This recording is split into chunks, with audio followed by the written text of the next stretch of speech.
écoutez le PIB, comment ça a été trouvé.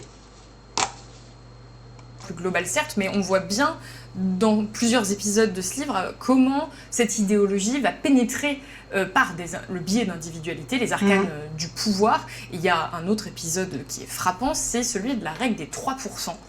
La règle des 3% de déficit, c'est-à-dire que c'est l'excédent annuel des dépenses publiques d'un État ne doit pas dépasser 3%, celui des recettes.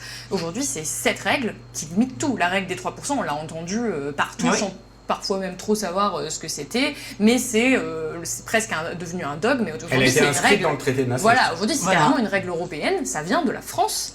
Oui. Et ça a été discuté un petit peu à la va-vite. Voilà. En tout cas, c'est ce qu'on comprend.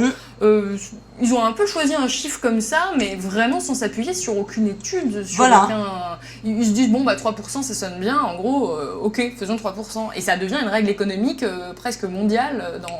En tout cas... Alors, je vous lis le petit dessin, le petit machin. Alors oui, le déficit, on fait quoi? Déficit sur recette? Oh non, le PIB, le produit intérieur brut, c'est-à-dire l'enrichissement du pays. Le PIB, c'est la référence la plus simple. Moi, j'ai baptisé ça, boué tout usage, pour économistes en perdition. Européenne. Et on dit quoi comme chiffre? Sur le PIB, ça donne quoi? C'est pour ça que cet épisode... 100 milliards, c'est vraiment la limite. C'est pas possible qu'on aille au-delà. Il est très éclairant, c'est vraiment la petite histoire de la grande histoire. C'est bien. Voilà, ça c'est le président, c'est bien. Voilà.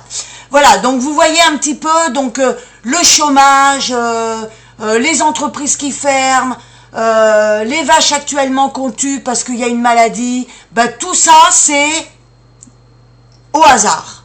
Voilà, donc ça va pas, on va faire ça pour faire ça. Voilà, donc vous voyez, il est temps que ça s'arrête. Il est temps que le peuple reprenne du poil de la bête, que le peuple se revendique parce que ils se servent de nous pour s'enrichir.